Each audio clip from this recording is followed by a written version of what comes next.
बहुत समय पहले की बात है। हरे भरे पेड़ों, कलकल बहती नदियों और ठंडी हवाओं वाला एक सुंदर जंगल था। नाम था हरितवन। यहाँ हर जानवर अपनी मर्जी से जीता, लेकिन सब एक नियम मानते थे। सत्य और न्याय सबसे बड़ा धर्म है। हरितवन का राजा था शेरराज सिंह, बड़ा पराक्रमी मगर न्यायप्रिय। उसके दरबार में हर जानवर को अपनी बात कहने का अधिकार था। एक दिन जंगल में हलचल मच गई। चतुर लोमड़ी, जिसे अपनी चालाकी पर बहुत गर्व था, दौड़ती हुई शेर के दरबार में पहुंची।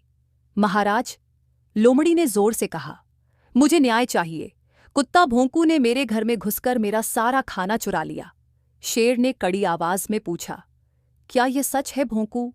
कुत्ता भोंकू दरबार के बीच में आकर बोला, महाराज, मैं निर्दोष हूं। मैं तो सिर्फ गिलहरी चिंकी के साथ पेड़ के नीचे खेल रहा था। अब शेर ने गिलहरी से पूछा, तुम सच बताओ चिंकी।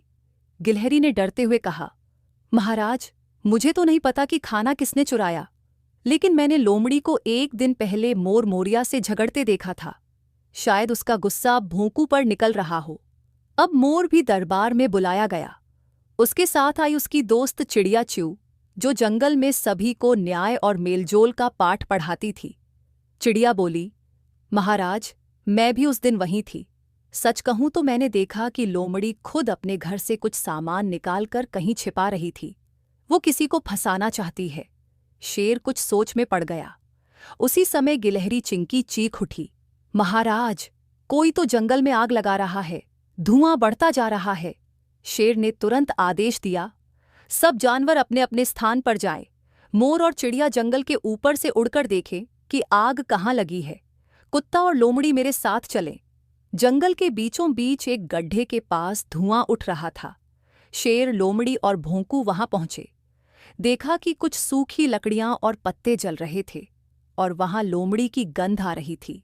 शेर ने भोंकू को पास जाकर सूंघने को कहा। भोंकू बोला, यह वही जगह है जहां लोमड़ी ने खाना छिपाया होगा और अब वो सब जलाने की कोशिश कर रही है। लोमड़ी कांपने लगी।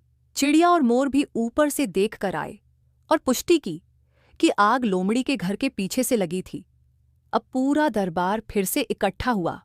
शेर ने गहरी आवाज में कहा, लोमड़ी, तुमने झूठ बोलकर एक निर्दोष को फंसाने की कोशिश की और सबूत छिपाने के लिए आग भी लगाई। तुम्हारा यह अपराध गंभीर है। लोमड़ी रोने लगी, महाराज, मैंने गलती की।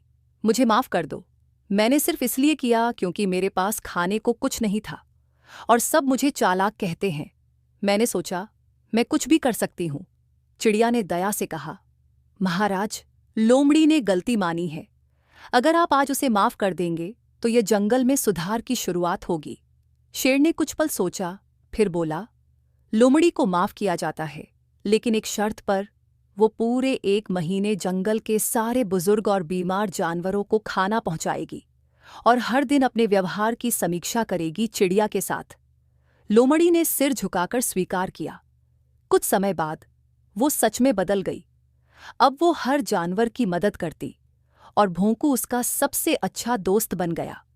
गिलहरी, मोर और चिड़िया अब मिलकर जंगल में न्याय का पाठ सिखाते। हर जानवर जानता कि झूठ बोलकर कोई दूर नहीं जा सकता। शेर मुस्कुराकर कहता, हरितवन तभी हरा भरा रहेगा जब हम सब एक दूसरे का साथ देंगे और सच की राह पर चलेंगे। ये कहानी यहाँ समाप्त होती है। उम्मीद है कि आपको ये पसंद आई होगी। ऐसी कहानियों के लिए कृपया हमारे चैनल को सब्सक्राइब करें। धन्यवाद।